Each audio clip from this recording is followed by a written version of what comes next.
Hi, Olaide, can you hear me now? Yes, I can hear you. Okay, perfect. Hello everyone. Good morning. Actually, we're in the afternoon. Sorry. Good At least here in afternoon. Nigeria, we're in the afternoon. Thank you for having me on this call. Sorry, why can't I change my slide? Okay, there we are. So yeah, basically, like Olaide said, my name is Tomiloba. I work at Teamis Limited. Basically, Teamis Limited is an HR outsourcing firm, right? And what that means is, throughout my career span of about 5+ years, it has put me in the position where I've had to recruit both internally and externally for companies in different sectors, right?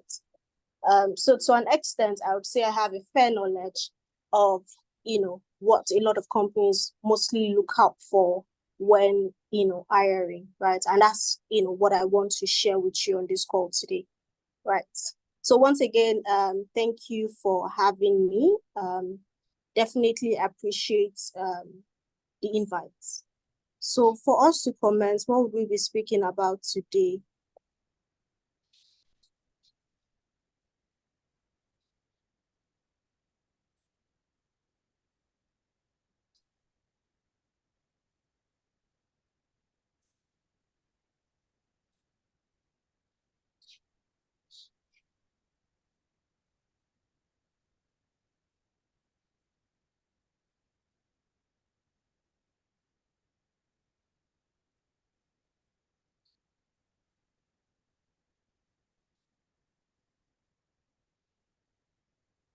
Sorry, it's taking a while for my slide to change. Please confirm you can see my slide. You can see it. Okay. So basically today we're basically talking about crafting winning CVs and acing job interviews. I'm certain that everyone here has probably heard, different talks or seen different articles talking about what should it be in your CV, what should not be in your CV, especially if you're in this like STEM space, right? And I would say for the STEM space, a ton of people do not put in a lot of effort, at least from my experience, do not put in a lot of effort into their CVs because, for them is, oh, but my portfolio already says everything I have to say about my experience. Why should my CV be fantastic or be great, right?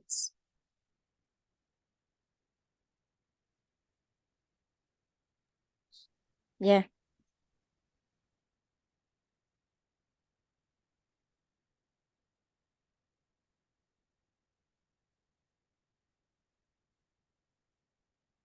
Okay, so I would assume that most of us here are probably trying to change career paths or applying for a job for the first time.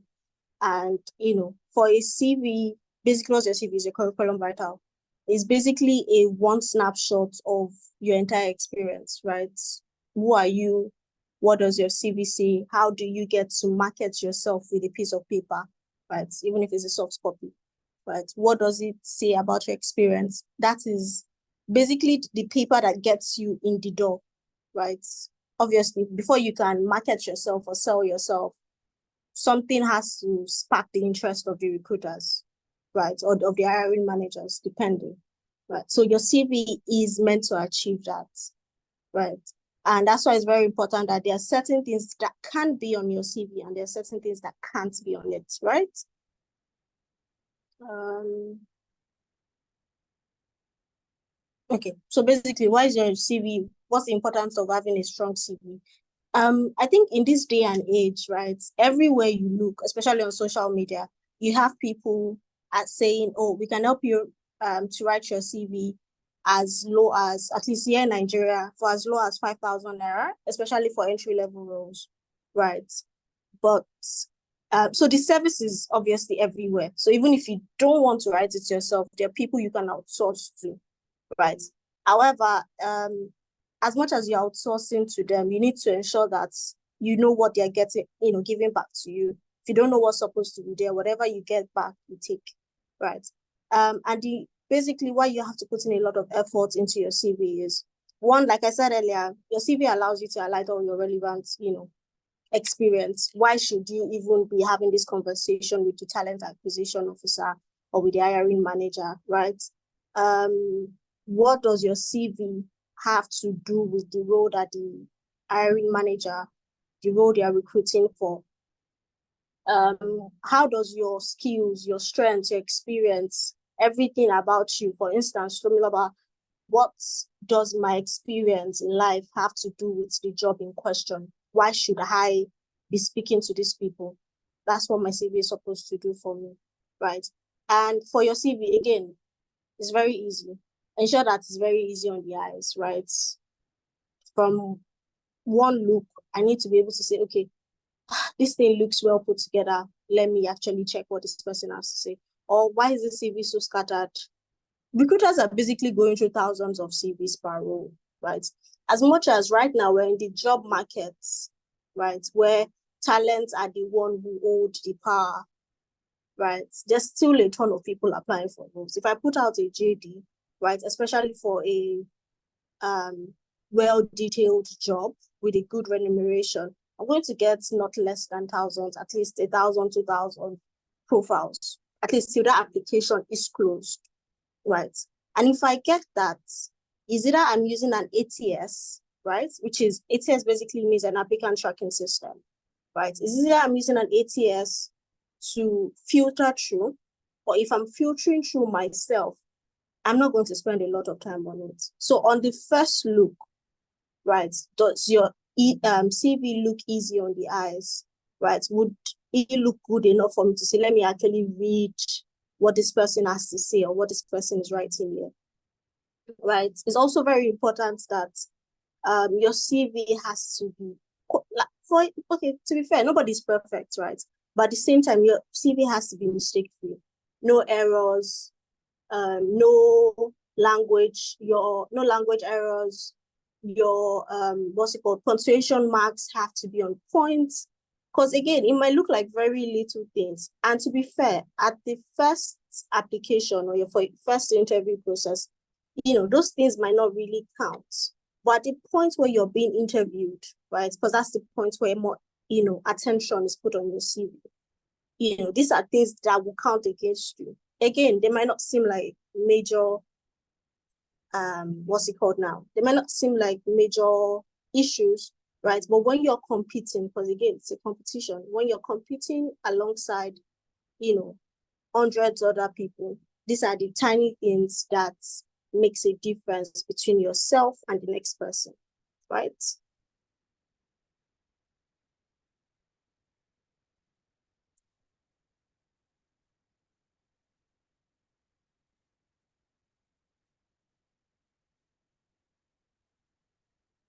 Okay, I think I'm just going to close my, sorry.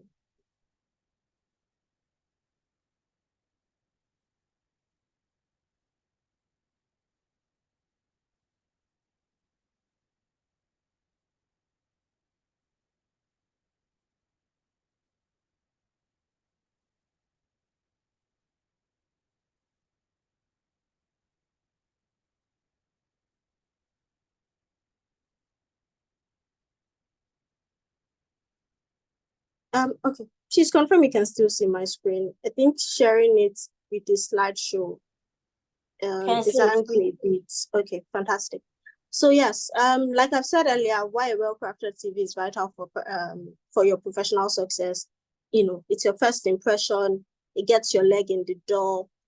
When your CV is well organized, it sparks the interest of the recruiters. Again, these are people who are going through hundreds of similar profiles, right? So there has to be something special about yours, or at least easy enough for them to even look at, right? Yeah. So basically, for you to have a winning CV, right, there are different formats of CVs. There's the chronological aspect, right? There's the functional or skill-based formats. And then last but not the least, there's the combination formats, right?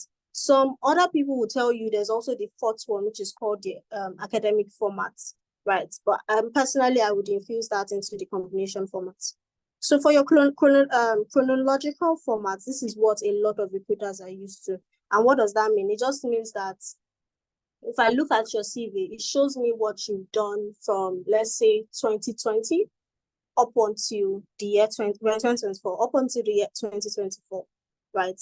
it also means that it shows your career progress, right, through this level. So this, for the chronological format, it is mostly advised that people with a bit of experience, even if it's 1 year, if it's 2 years, people with a bit of experience, especially in the same field, have that type of CV. For instance, using my experience, I started out as a recruitment analyst, right? So if my CV right now should follow the chronological format, which means it would go from recruitment analyst to recruitment manager, to verification manager, to chief operations officer currently, right? Again, because it is in the same industry, right? It shows my progress, right? Or my career progress in that field, right? But if, as an entry-level person, before I became a recruitment analyst, what my CV would look like, or the format my CV would follow, would be the functional or skills format, which means I don't have any experience. Or even if I have experience, it's probably like an internship of about 3 to 6 months, nothing too drastic, right? Meaning that I don't necessarily have a lot of career progression to show. So what this means is I would now have to use the functional format or skills format to show what my skill has been, right? I went to school. Do I have like an HND, or do I have a diploma, or do I have like an higher degree, whatever type of degree I have? What are the skills I've learned through all of this period? My first year, did I take any course?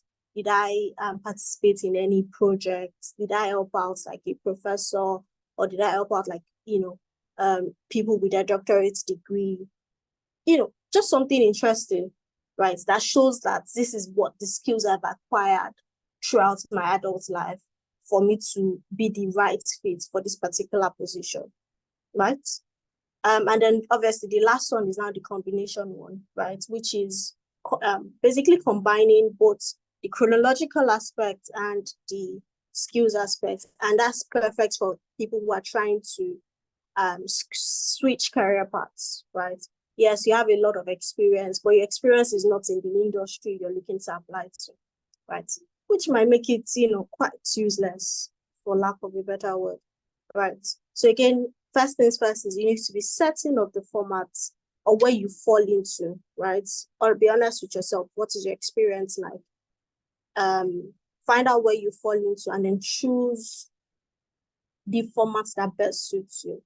And then when you now choose the formats that best suits you, the next thing for you to do is to ensure that you know what and what, basically the components of what should be on your CV, right? You can decide to add any other thing, right? That's fair. However, these 5 things majorly that I have here are things that you definitely have to, have on your CV. So for instance, your personal information. And then when you say personal information, it's very tricky because I could say personal information and people would assume, oh, put in your marital status or put in your, we're at a point where date of birth is typically allowed, but right now it's people are beginning to frown upon it, right? So date of birth should not be on your CV. Your marital status should not be on your CV, right? Your permanent address. So for instance, I'm Nigerian, so I'll use Nigeria as an example. Let's say I stay at, maybe number 10, Ribadu Road, Ikoyi, right? On my CV, I should not have number 10, Ribadu, Ikoyi. What I should have on my CV is Ikoyi, Lagos, right? Or Lagos, Nigeria, to be honest, right? Or if I stay in Abuja, Nigeria, Port Harcourt, Nigeria, or any other country that I am, you don't necessarily have to put your full address. At the point where you started the interview process, if this is an information that the recruiter needs from you, right, they can now make a request. Your marital status has nothing to do with your CV. The only thing we should be seeing on your CV is your full name, right?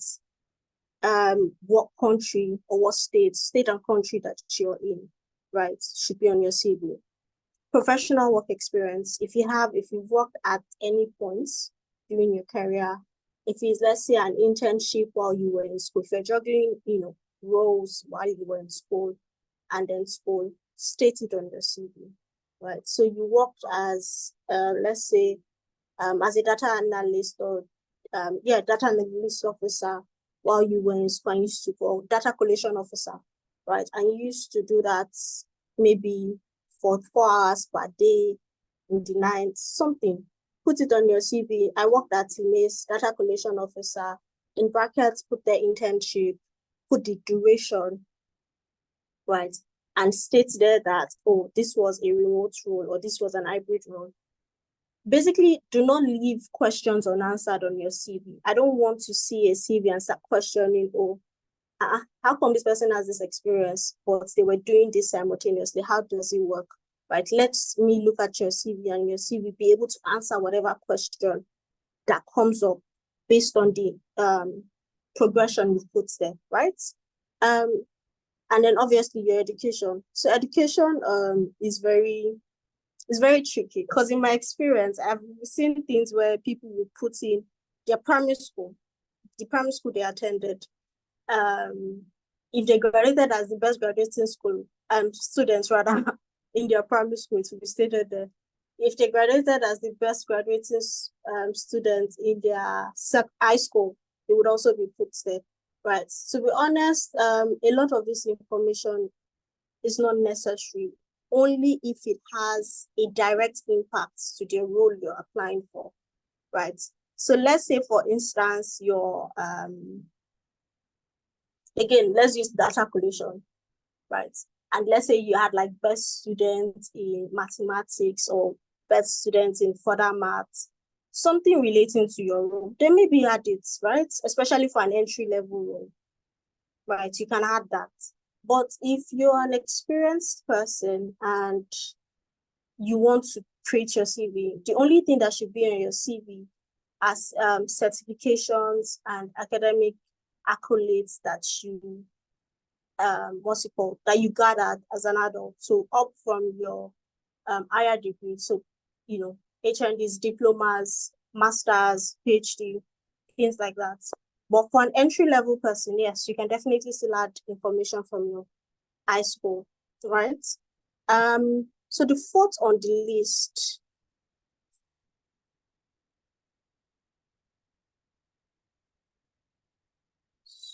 this is how we do.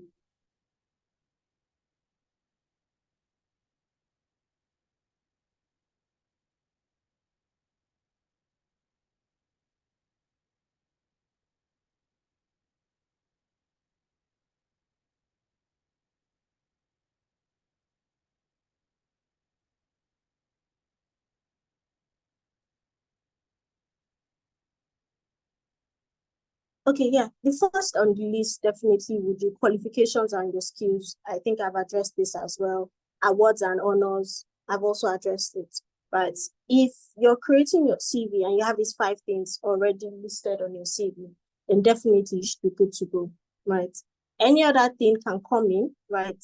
But ensure that these 5 categories is covered.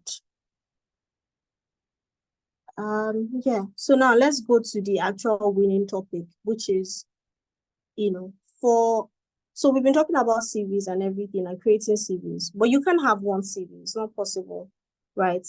I would typically advise that you have one generic CV, right, which has all the experiences, all your skills, basically every information every skill and information you've acquired all through your years, right? However, if you don't want to have that on your CV, right, or on a document, you can create an Excel sheet where you have, so for every project that you've been part of, every time it happens, right, you impute that information there. So yeah, every time that happens, you impute that information there. For your academic qualification or for projects you're in or for skills you acquire. So by the time you want to apply for a job, right? Let's see. Who is here? Can anybody please, if you guys can hear me, please can anybody tell me what's the first step, or what would you assume the first step of applying for a job is? What should you do first when you want to apply for a job? Anyone on the call? Emma, Olaide, Alice, anybody at all? If you don't want to have to, mute, you can send a chat or something. Reading the job description. Perfect. Exactly. Right. So before you apply for a job, you've seen job description.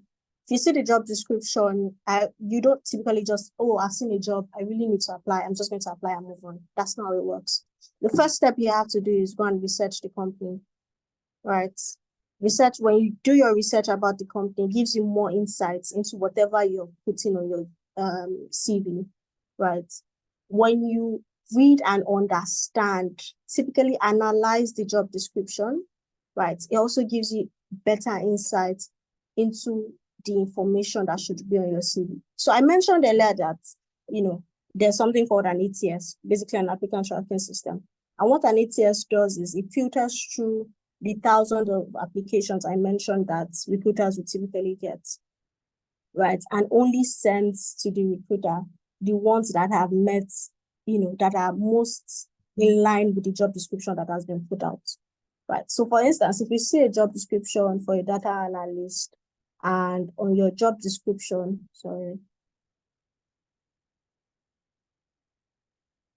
if you see a job description for a data analyst, right, and you're on your job description, you don't put the information that is required. So for instance, let's say they request for Excel skills or things like this, and then on your own CV, you start talking about how you're a good customer relationship person, right? Which is a great experience, right? And then everybody has to be a people person at some point. But if you don't have anything that tailors specifically to the role in question, then before the process even commences, you're out of the picture, right? I don't know if that makes any sense. Before the process even commences, you're out of the picture. So definitely tailor your CV to the job description, right? By tailoring your CV to the job description, what you're really just doing is, okay, it's like exam. We're all in school at some point, right? And they give you exams to write. They give you a question. It's a different case if, let's say during your classes, the lecturer taught a different subject, right? And then that's the topic you read, right? So because that's the topic you read and that's what you remember, on your CV, not CV, on the exam day, you now put in all of that information that you remember from what the lecturer has taught, right? When it's not necessarily the question the lecturer has asked, right? I can't be asking for B and you're giving me responses to A, right? There's no, oh, I'm going to come and convince this person when I join the call or when I'm being invited for the interview. It doesn't work like that. You just won't get invited, right? But, again, some people have grace, maybe, but mostly what would happen is if your CV is tailored and if you answer the questions basically based off on what your lecturers asked, even if you don't get the full mark, right? It shows a bit of knowledge. So at least rather than getting 0, you get the 5, right? So that's the same thing with applying for jobs. If your CV is tailored to the job description, even if it's not 100% perfect, at least if it passes the check mark of, let's say, 50%, that's enough interest for the recruiter to reach out to you to say, okay, let's have an interview with you. Let's understand what your experience is and how best for us to, how best we can be of service to each other, basically. That's what it is, right? If you now move on from that, from tailoring your CV, right? If you move on from that to the do's and don'ts of applying or of creating your CV or applying for jobs. Sorry, please, can you still see my screen, just to be sure? No, we can't. Ish, what's going on?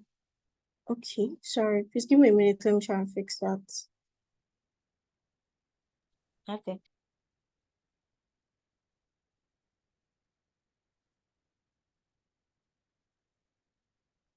Benefits of right? Okay. Benefits of tailoring your resume, why you should tailor your CV. Again, it demonstrates that you're aligned with the job. It proves that you're even interested. And again, you're not being lazy about applications. So I would say that applying for jobs is a full-time job, right? It's something that you have to actively put in hours for, right? So let's say you currently have a job, or you're currently in school, but you're trying to move to a different job, or you're trying to get a job. At least daily, say that, oh, I'm going to spare 2 hours or 3 hours or 4 hours of my time just focused on applications, right? When that type of time and more that put commitment is put into applications, right? It shows, right? Because one, it proves that, again, the details in your CV would show that, yes, this person did not just take CV and just apply, or somebody else applied for them. They actually did put in effort to understand what is expected in this job and apply for that, right? And again, like I said, the most important part, especially when you're applying for job international opportunities, right? 99% of these people use ATS, right? So if you cannot get through the ATS, there's no, I'm going to go and work my magic. I'm a great communicator. I can kill any interview. I'm going to go and work my magic and make them select me. Before you even get to show us that part of you, you need to pass through the applicant tracking system. And you cannot do that if your CV is not tailored specifically to the CV in question. So basically what I'm saying is you can't have one CV and use it to apply for 10 jobs, even if it is the same role, right? Even if you're applying for a data analyst role, you cannot use the same CV to apply for all jobs. Again, depending on the jobs you're applying for, you might not have to do a lot of, what's it called now? A lot of adjustments, but you still definitely have to adjust something, right? And then, so basically how to tailor your CV. Review your job description, update your summary. At least most CVs have like a summary page about, 2 to 3 lines, right, of what, the total CV is talking about and who you are, in one sense. Third thing you should do is compare your CV to the job description. In this case, if you don't think it's something you can do yourself, or you don't have like a professional expert in that industry to help you look at it, I would advise that you make use of technology and use your AI, right? So let's say you're using your Blank or your Chat GPT, put in your CV, right? Upload your CV on it. Also upload the job description, right? And then say, oh, hi, Chat GPT, kindly help align, kindly state how my experiences aligns best with this job description, right? It's definitely going to give you pointers, right? Ask the same question in different words, like 5 different times, right? By the time you gather the 5 different responses, you definitely have something to, include in your CV that best suits that role, right? So it's very important for you to compare your CV. Customize your work history, right? So when we say customize your work history, you might have worked. So for instance, here in Nigeria, there's something, there's something called JAM, right? After you write JAM, some people don't get into school immediately, some people do. For the people who don't get into school immediately, some decide to work during that period. And, they want to add that work experience into their CV, which would not necessarily be a terrible thing, right? The only point is it has to be aligned with what you're applying for. You cannot have worked as let's say a sales person, right? Or a sales intern, right? Or a storekeeper, and you're putting it in a CV that you want to use to apply for a designer, right? Or a developer, something like that. It says nothing. You're just taking up space on the CV basically, because it does nothing to the job you're applying for. Only if there are certain skills you think you got when you were working as a storekeeper, right? That's why you think it aligns with the job of a developer. Fine, if that's it. Customize it and ensure that whatever you're listing under it Definitely. Because again, and when I say listing under it, people just list out their roles. Oh, in 2020, I worked as a storekeeper. In 2021, I worked as a marketer. In 2022, I worked as a UI UX designer. 2023, I'm now a design expert or, something. Now, if you, for each of these job titles, quote unquote, if you don't list specifically what you've done there, it's just a title, right? What was your impact in those roles? What are your duties, quote unquote, right? Yes, and there are generic generic duties. When I hear a sales role, I think of, oh, this person has to make sales for the company, right? But there are specific things that is different from what a salesperson in CMS would do and what a salesperson in, let's say, Coca-Cola or, or Google would do, right? So ensure you customize your work history, right? Include measurable results. This is very important because, again, when you move out from not just listing and actually stating what you've done at these companies, you can have generic things like, oh, I worked, my team and I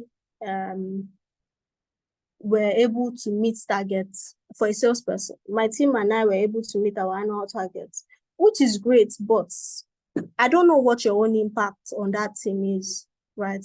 I would rather prefer on your CV you have, oh, I worked, hand in hand with my team to achieve 70% of a 200 million annual target, right?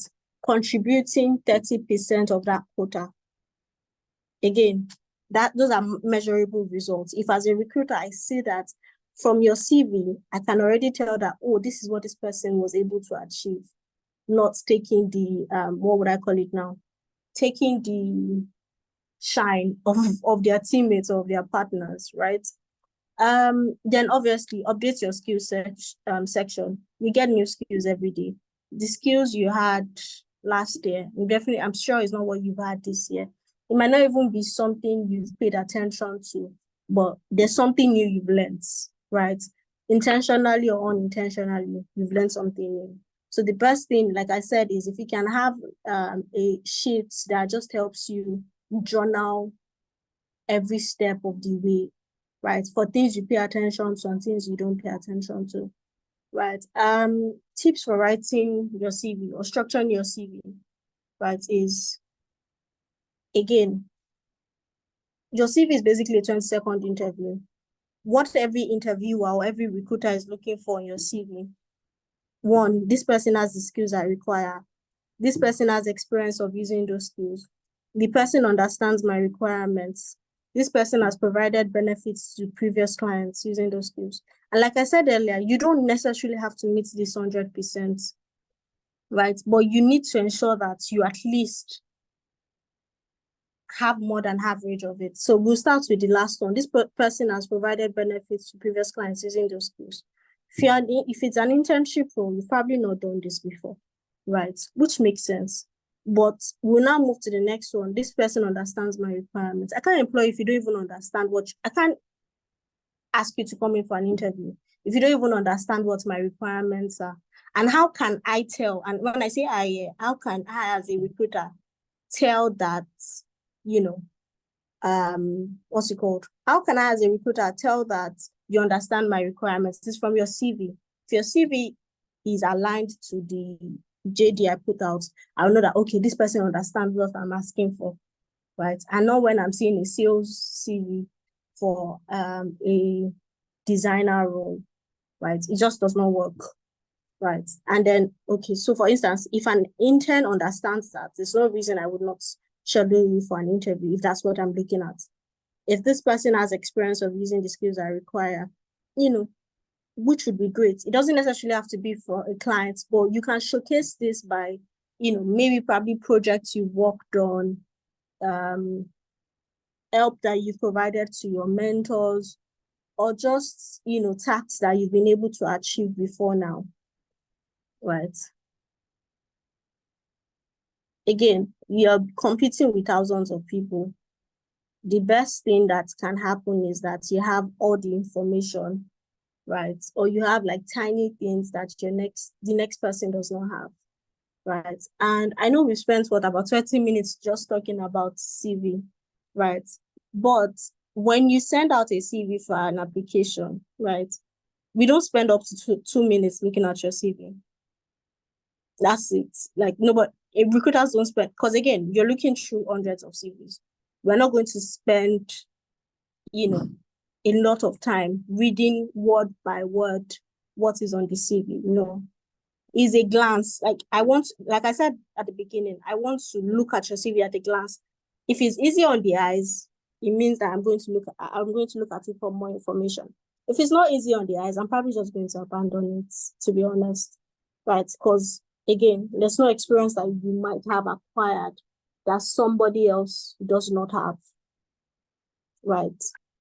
So yeah, you need to structure your CV to fit into this 20-second impact. And 20-second, again, I know I just said 1 minute is what it takes us to look at your CV, but what do they call it? First impressions, right?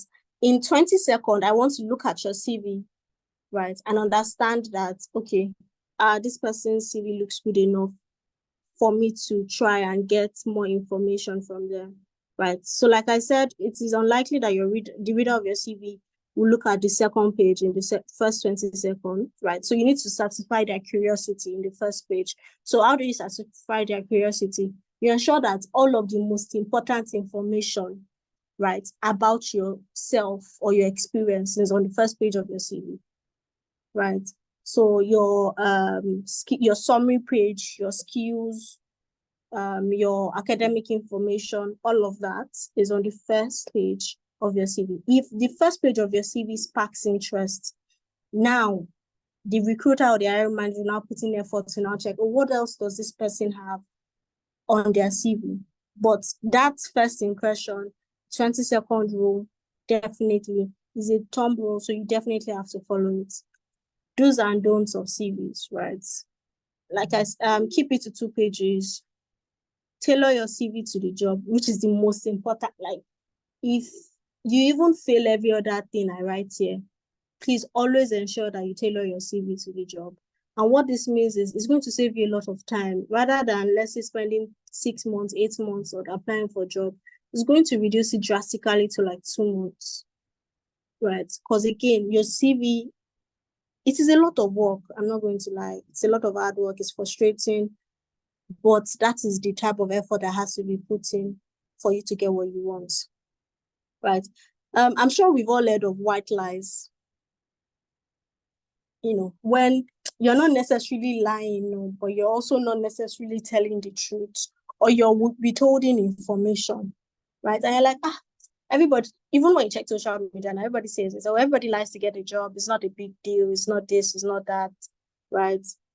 But it is a big deal, because even if they don't catch you today, they'll catch you tomorrow, or they'll catch you at the point when you've joined, right? Because again, lies are very tricky. Once you lie once, you have to keep using other lies to cover up your lie. So there's no point in it.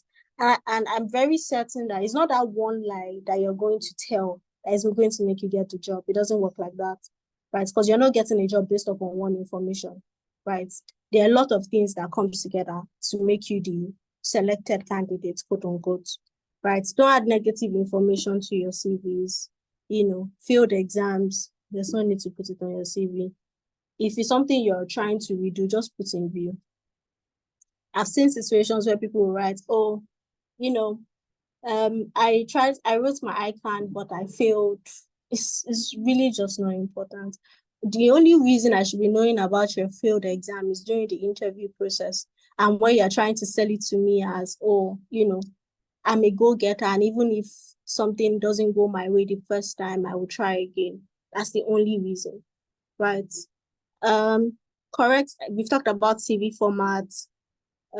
Personal statements for job requirements that request for it, send it. For the ones that don't request for it, to be honest, it's not necessary. A lot of recruiters would not look through it, right? But if it's for a job description that says, please send in your personal statements, go ahead. But whatever you want to write in your personal statement for a job that doesn't require it, you can put it in your summary page, right? I already talked about not adding too many personal details. I don't want to know if you're married or not. I don't want to know your actual address. Just let me know where you're, located, right? What are the certain needs for your CV? Understanding the current job market. And like I said, you can't do this if you don't do your research. Tailoring CVs, we've talked about this, right? A generic resume versus a tailored one, right? For example, so instance, data science position, rather than having I've what's it called now? I worked on so and so. You can easily say increase the efficiency by a certain percentage. Just ensure that you're using very clear language, right? Showcasing achievements and projects. This is especially great for entry-level applications, right? And there are so many sites that can help you with that. LinkedIn literally can help you. So I know I mentioned earlier that, your CV should not be more than 2 pages. But let's say you've had so many achievements and so many things that you want your CV to have, right? That you want to tell people. Where you should be putting that is on your LinkedIn page, right? And why you're putting that on your LinkedIn page is because even if your CV is two pages, right, and you think you have more information, your LinkedIn, the link to your LinkedIn page should always be on your CV. So if as a recruiter, I am more interested in what you have to say, I'm going to say, okay, I find this candidate interesting. I want to invite this person for an interview. Let me check them on social media, right? And for an application, the first place I'm going to go is your LinkedIn. So if I go to your LinkedIn, I'm going to see that, this person has done this and has done that, but it's not on their CV, which makes sense, right? But your personal branding and online presence definitely has to be there. So it's not all the information, all the things you've done that has to be put on your CV, right? We've been talking since about tailoring your CV. So definitely, if you're tailoring your CV, it means that there are some things that are not going to make the cut. Those things that are not going to make the cut, I want to see them on your LinkedIn page, right? Communication skills. It might seem like the most minute thing, but how your interview goes is very, very dependent on the communication that goes on between you and the recruiter. And this especially works for roles where you are adopted for, right? So adopting is basically when, as a recruiter, I have to reach out to you via any social media page about a role, not necessarily you applying, right? So I have a job I need to fill. I look at, maybe I'm searching online and I'm adopting and I see your profile and it looks interesting. So I reach out to you to say, hi, Olaide, my name is Tomiloba from Team. I currently have an opening with, let's say, with Team Apps or with Money Points, right? Kindly look at the job description. If this is something you're interested in, let's have a conversation, right? Very simple and straight to the point. The communication that happens from that period up until the point where you're being interviewed makes a lot of difference, right? Yes, you're the one being reached out to, but how you respond. If you're not available, do you reschedule? Do you inform the recruiter, or do you just leave them to reach out to you, right? So yeah, basically that's everything that has to do with, a CV, writing your CV. If I can bet that, like I said, I've said a lot of gibberish on this call, but if there's one thing I want you to hold on to after this call and remember, is that the most important thing for your CV is for you to tailor your CV. If you can do that, then you've hit the jackpot.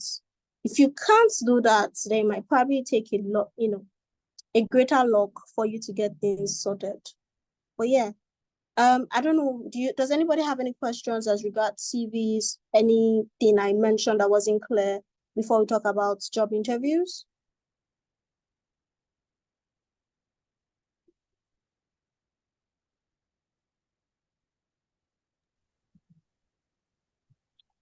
I don't have any questions yet. Okay, fantastic. Nobody does. Okay. So job interviews. Let's talk about job interviews. What's so interesting or so specific about Acing job interviews? Um, Job interviews are basically you having a conversation with somebody else, right? But in this instance, rather than just having a random conversation with a friend, is you're being judged for everything. You're being judged for how you're dressed. You're being judged for how you look. You're being judged for what you say or what you don't say, which is like the non-verbal communication. You're basically being judged for everything, right? Now, job interviews has moved from the recruiters or the hiring managers judging you to both parties judging each other, right? We're all on this call. I'm giving this presentation. You guys on the other hand are also judging me the same way I'm judging, this conversation, right? That's the same thing with job interviews. You want to ask the company questions. The company wants to know about you. You want to know about them. It's a two-way street, simple, right? The first thing for your job interviews is prepare for your job interviews. Even if you're used to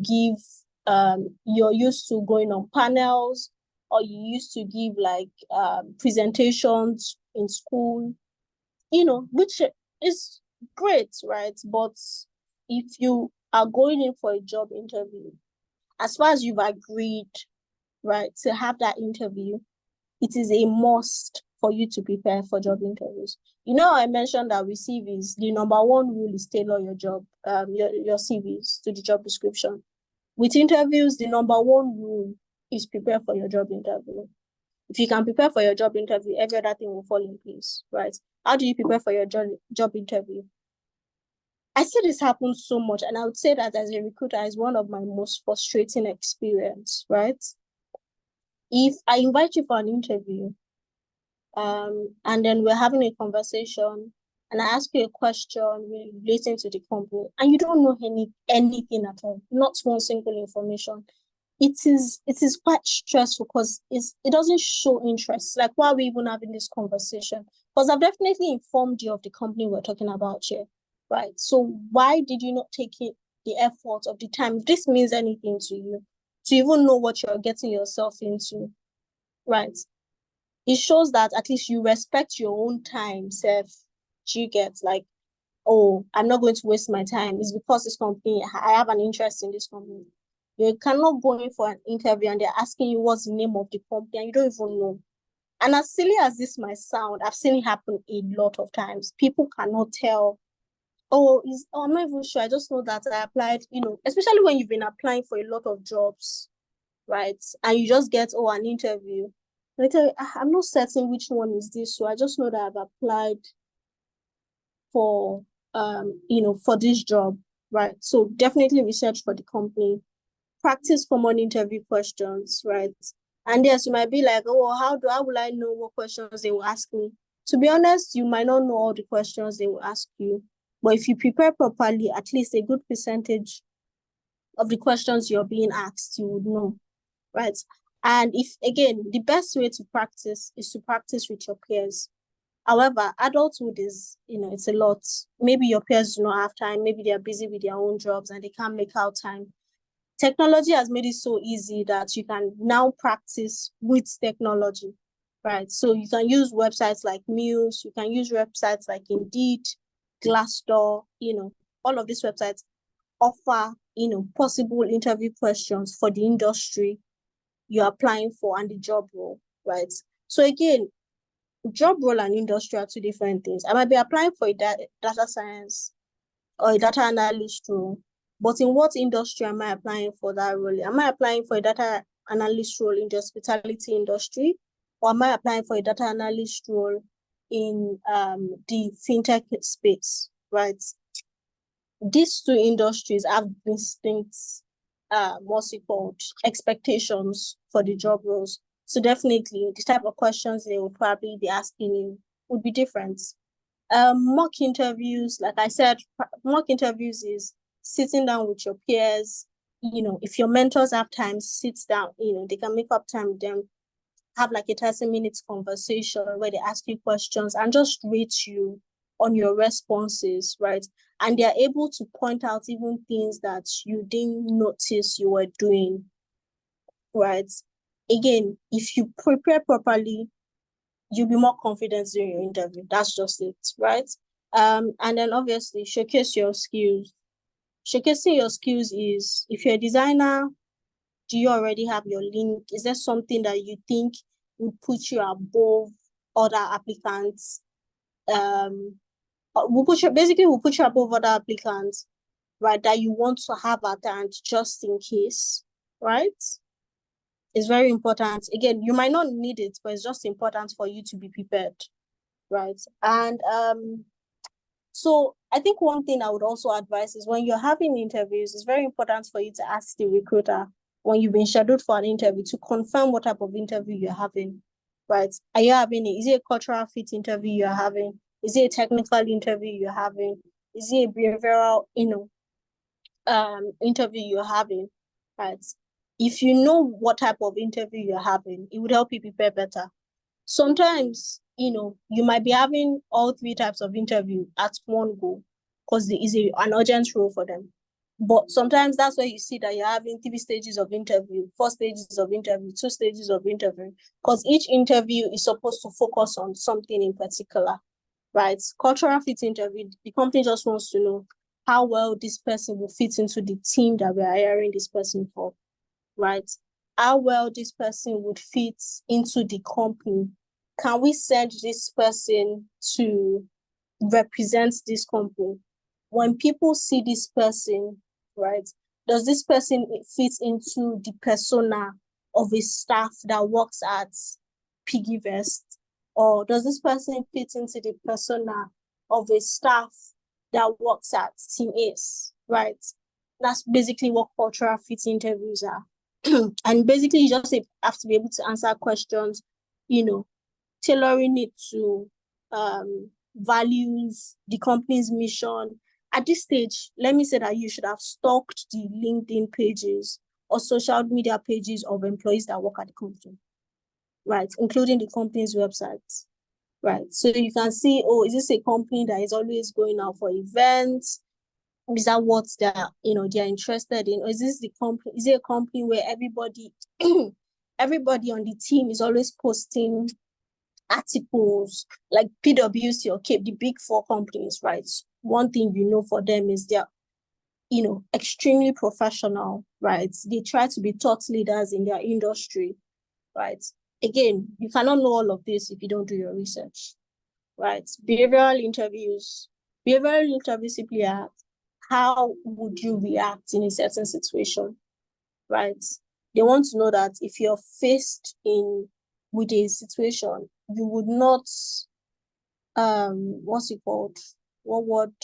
Trying to look for the nicest possible word. You would not put them in trouble. Let me just put it that way. So and when I say you not put them in trouble, for instance, let's say you've done something. Again, I work as a recruiter, right? I used to work as a recruiter. And we have a LinkedIn page. For instance, if somebody should come to our LinkedIn page and say, I applied for this job, but I didn't get a response from you, would I, as a staff of teammates, respond to the person saying, why are you so entitled? What kind of stupid question are you asking me? This and that and that and that. Or would I simply say, hello, so and so, I apologize that we've not gotten back to you. Kindly provide your information via DM for us to provide you with feedback or something. Right. So how do I handle situations? That's really what behavioral interviews are. And again, the questions are not cutthroat, right? It could be asked in any format, literally. And then last but not the least, and most important one, especially for the STEM space, is technical interviews, right? So technical interviews is, how are you going to walk me through a coding problem, or if you're designing, what part of your screen should the image be? What fonts do you think is best suited for this type of design? Things like that. Literally is what your technical interviews are. And then your technical interviews can now be verbal, where I'm not asking you to walk me through your thought process on certain problems, or it could be situations whereby a task is given to you to go and work on, right? When a task is given to you to go and work on, again, you don't have to, nobody knows it 100%. You don't have to get everything. It's just important that they can see the effort that has been put into it. What was the thought process? Did this person, especially for entry level roles, right? What's the thought process? We basically, recruiters want to know that even if you don't know the answer to a problem, you can think through it. You can do your research to solve the problem, right? That's really what it is. And then to the most, I feel like this is the most common question ever. Tell me about yourself, or, let me get to know you, or what's your background, right? And so I'll give an example. When I ask people, tell me about yourself, especially entry level roles, I will hear, hi, my name is Chioma. I graduated with a 2-1 from University of Lagos. I studied business administration, and I worked as a writer, a ghostwriter for a company. But currently, I like to ride bicycles and read books, right? Which okay, no, before I even say anything, can anybody tell me what you think is wrong in what the description I just gave? Or is it perfect? Or is there anything that stands out to you as wrong in this description? Anyone? For me, I don't see how that information wants to help the company.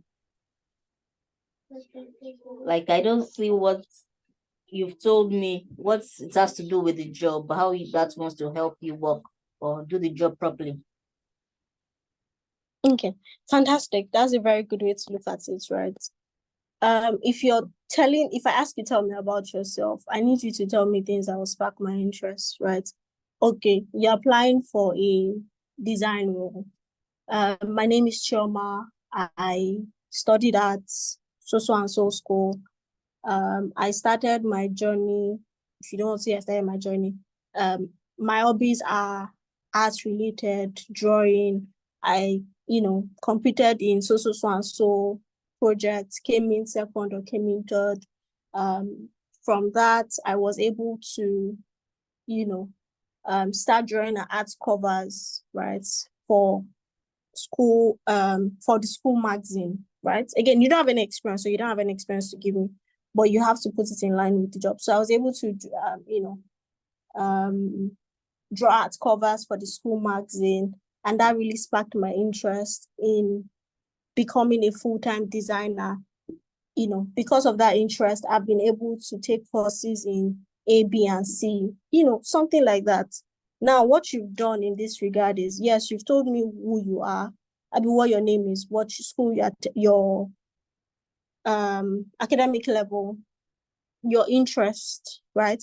And how your interest comes into the job you're applying for, which is a design role. Again, remember that in this case, you don't have a job, you don't have an experience, so there's nothing really to tell me. Again, you might have worked as a salesperson, but that does not have anything to do with the job you're applying for, so you don't mention it, only if you are categorically asked, right? So, okay, another thing I put here is salary negotiation, right? And why I put salary negotiation is because it's one of the questions you're going to be asked in an interview, and it's very tricky, right?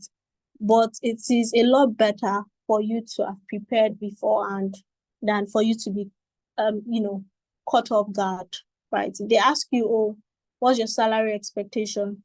Most job ads right now have the salary expectation, but just in case it does not have, right? If you're applying for a job at a certain company, you've applied, they've set you up for an interview, there's a notice period. Is it that they're giving you at least a minimum of 24 hours, right? They're giving you a minimum of 24 hours. In that 24 hours, you should have done your research. Websites like Spacescale, Salary.com, Glassdoor would give you an idea of what that job in that location will provide to you. So what's it called now? A developer role in Nigeria, in Lagos, Nigeria, how much I'll be paid is different from a developer role in let's see, is different from a developer role in maybe Benue, or Jos, right? It's the location, type of size of company, type of company plays a significant role in how much the company can afford to pay, right? And these are things you have to put into consideration when you're doing your salary negotiations, right? I think last but not the least that I have here is, like I said, I mentioned mock interviews right earlier, which is very important because it's when you practice that you get better. If you have an interview, is your best bet is to practice for that interview, right? If you have your peers or friends or mentors that have the time for you, perfect. But in a situation where you don't have that, again, there's nothing you're looking for right now that you can't find online, right? There are websites, apps that have been created to help specifically for, acing interviews, right? So this apps have listed their lead code, PRAM, POST. So for instance, PRAM and POST can help you with, cultural fit interview, behavioral interview. But when you actually want to test, like, for instance, coding skills, Akarang, lead code, test gorilla, things like this. But again, prepare for your interviews, really. I think I'll bring us to the end of this presentation. I really appreciate everyone's time. Again, thank you so much for having me. I can take questions now if you have any.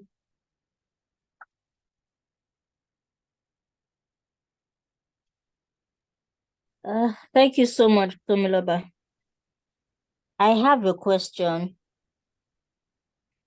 During interviews, we always get stuck is at the end when they say, "Do you have any questions for us?" Most times I really don't know what questions to ask. Okay. So that's very great. And do So you think remember it's that okay when I not to was ask questions? Okay. So remember that when I was presenting earlier, I said now interviews have gone from you just interviewing people to or you just being interviewed and you are also interviewing the company as well. It's not a two-way street. You definitely have to interview the company, right? And how it shows that you're interviewing the company is if you're able to ask them questions. Now, so I've had people ask questions like, oh, so what's the salary for this job? Which is not terrible, right? Money is important, but it's not the type of question that you should be asking at the first stage of your interview, right? Is it that you've asked the recruiter back end or they've put it on the job description or the job advert that they put out? If it's not on the job advert, ask the recruiter what their budget is before your interview, but not on the first day of the interview, right? So typically how you get questions to ask the company, and I would advise asking more than, at least a minimum of 2 questions. How do you know what questions to ask? You know the questions to ask by the research you do on the company, right? So 1, you ask a question related to the company as a business, right? 2 is you ask a question relating to the department or the team you're joining, right? So let's say, for instance, what company do we want to use for an example? Let me use Timis, right? Let's say for Timis, I'm trying to hire an intern for the payroll department, right? If I'm trying to hire an intern for the payroll department, a question that I can be asked, by the candidates, right? Could be, so during my research or when I checked the company's website, I realized that the payroll service was just added, right? Since when is this something that started with the company since inception, or is this a new service, right? For this service, what are the main KPIs, right? Or in the payroll department, what's the team composition like, right? If it's not an entry level role, if it's a role where if it's a senior level role, you can ask, is this a new role, right? Is this a new position, or was this position earlier filled by, another staff or another candidate, whatever? If they tell you, oh, it was earlier filled by someone, then you ask, okay, so what were the major measures, right, for analyzing the success of this person, or what are the major measures of analyzing the success of this role, right? If you notice, all of these questions are relating to the departments that you're joining, right? Then about the company itself, if there's I don't know, when you're doing your research, let's say it's a company that just raised, if it's a company that just raised money, state it, say that, you saw that, you saw an article recently where so and so company, you guys just raised about so and so money. What was the process like, and what does that mean for the future of the company? Give them the opportunity to talk about the company. Give them the opportunity to talk about the department. Now, if you want to take it a step further, now ask a question relating to the job description, right? So when you see a job description, it has at least minimum of 5 responsibilities. I would assume a typical job description has a minimum of about 5 responsibilities. There's going to be one of it that you're not very clear on, right? Now, if you're going to ask a question about a job description, what you're supposed to do is, one, please don't ask a question that Google search could have given you the answer to, right? So let me see, what can I use as an example? So let's say I'm talking about a developer role, right? For a developer role, if I've put that, oh, I want somebody that can use A, B, and C coding language, right? And in your when you applied, you only have 2 out of the 3, right? During your interview, right, you cannot ask them that, oh, especially the third one, you cannot ask them that, oh, okay, on the job description, you saw that it is important, or one of the requirements is that you're going to be using so and so coding languages. However, your expertise is more on A and B, right? And that you want to understand how C plays into the role, right? Is it not necessarily a must, but is it something that is crucial for the role, right? And why you're asking, why you would want to know is so if it's something that can be taught, right, during the job, or if it's something that you have to start learning on your own to fit better into the job, right? Something like that. But again, to summarize everything I've said, one, it is very important that you ask the company questions because it gives the company opportunity to talk about themselves, right? 2, is it very important that you ask more than one questions. And like I said, you can tailor your questions into one, either put it under the company itself, what is going on in the company based off on your research, or 2, put it under the team or the department in particular that you'll be joining, right? Then thirdly, if you want to go further, depending on how you feel about the interview, ask a question based off on the job description itself. Alida, I hope I answered your question. Yes, you did. Thank you so much. Fantastic. Does any other person have any questions for me, please?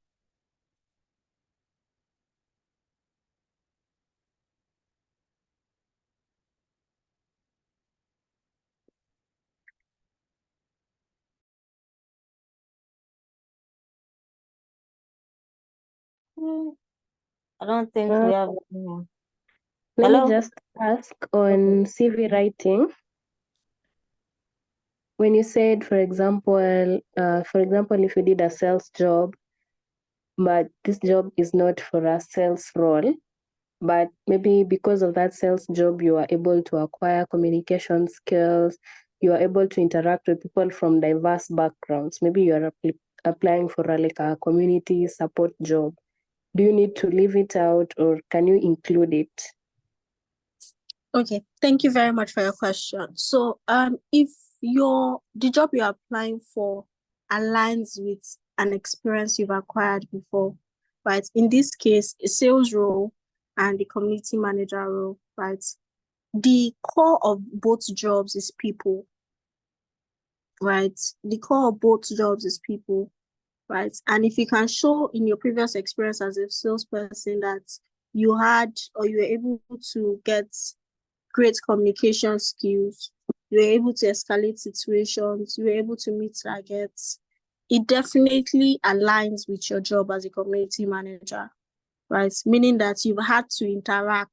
The core of it is you've had to interact with people from different levels, right? Because if you're selling to people, you probably have had to speak to people outside of your outside of your, what word would I use now? Outside of your immediate community, quote unquote, right? And that has obviously built some sort of confidence in how to spark up conversations, or how to make people listen to you, or how to get people to do what you want, right? If you can show all of that skill, right, with what you write in your sales experience, then definitely you should be able to use that for your what's it called now? For the community manager role. So if it aligns, yes, please go ahead and use it.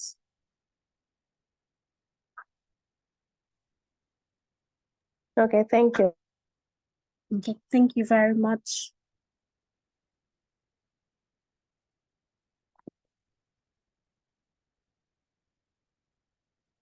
Yes, I guess that's it.